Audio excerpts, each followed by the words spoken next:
Before we start today's video, I'd like to give a shout out to ExploreSportswear.com, your all-in-one stop for sports clothing, accessories, and technology. Click the link in the description down below to find out more. As of right now, it appears that this has calmed down yet again.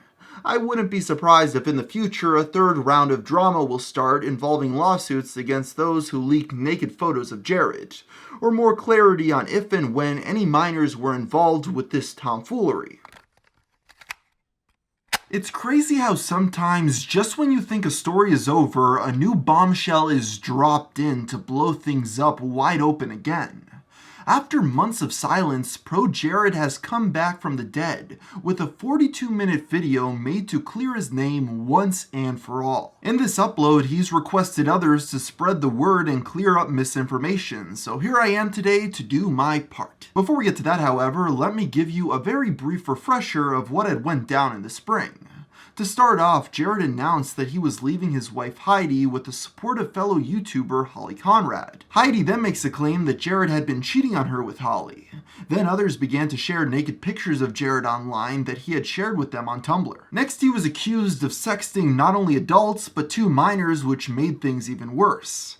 Even though many were only concerned with the sexting of minors part of the drama, Holly and Jared spent most of their time refuting the claim that there was any cheating involved because, surprise, they were all in an open relationship. In the process, all three destroyed each other's reputations, some to a greater extent than others. That was an ultra-condensed version of the events, but you can watch my two previous videos on the situation if you haven't already to find out more.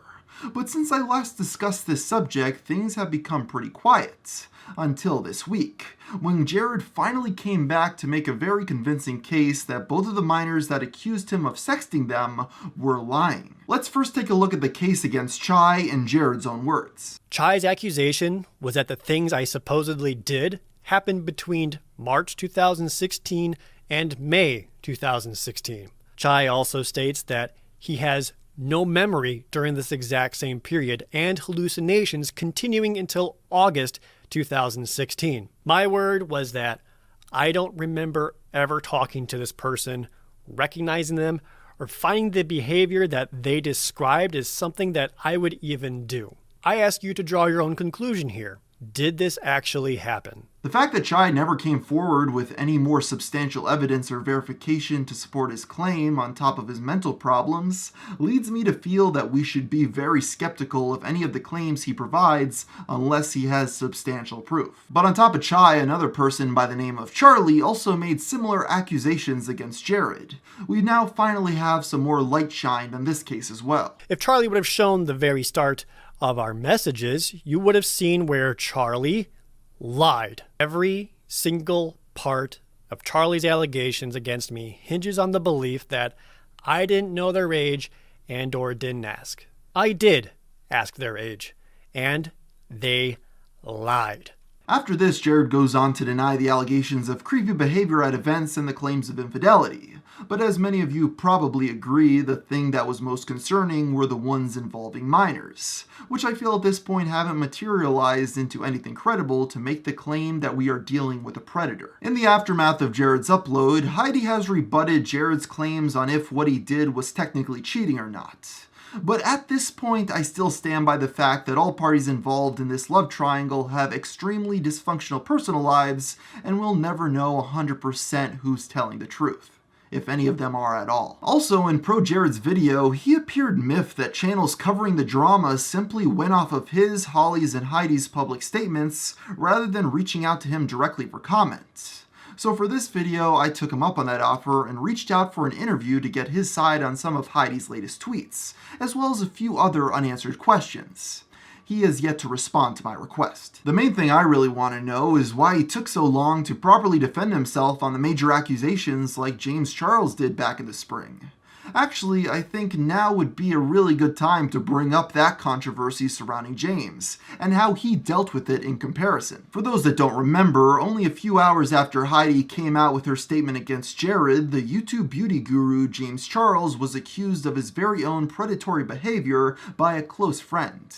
Then after that, other people came out of the woodwork with their own stories against him. Just like Jared, James soon made a quick apology, not going into specifics that would make a case for himself. which did him no favors and he continued to bleed subscribers. Where his story splits from ProJared's case, however, is that James put out his well-reasoned, evidence-based rebuttal video only 2 weeks later, rather than 4 months. This allowed him to rebound from the controversy while it was still relevant. And while James Charles' channel still isn't back to pre-drama numbers, he's getting close with his account still going strong. Now let's take a look at ProJared's numbers. Since his main account was already kind of inactive when this drama started, he wasn't gaining that many new followers as it was. So the controversy on top of people turning him into a meme was a massive blow, with the account quickly losing a quarter of all subscribers. That is unheard of. When he did make a Twitter statement shortly after the ordeal, it focused on the personal drama without him or Holly going into much detail to prove that the underage accusations were fake. Without him putting out any new content or a full rebuttal, he kept on slowly bleeding subscribers for months. Skip forward now, however, with his new video that clearly lays out his case for why the serious accusations levied against him were unfounded, and he's regaining support from old and new fans alike. As of writing, he has already gained over 80,000 subscribers. So there you have the third chapter in the ProJared drama. My best guess is the controversy will cool down from this point onward. And I'm truly interested in seeing what kind of videos he will put out with his comeback and how they'll perform. Because I believe there's a chance he may become bigger than ever before. But we'll just have to wait and see. Before I get to the question of the day, I just want to point out that Explore Sportswear isn't actually a sponsor for the video. I'm just helping out a friend, and that's his website. So if you're interested in checking it out, go to the link in the description down below.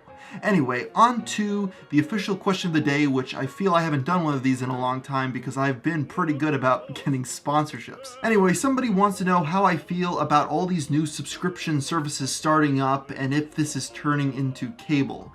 And I think that the idea that just because like Disney Plus is starting up, that this is going to become the next cable is kind of ridiculous because first of all, there's really no ads on this stuff other than maybe Hulu Basic. On top of that, you get on-demand access to all this stuff.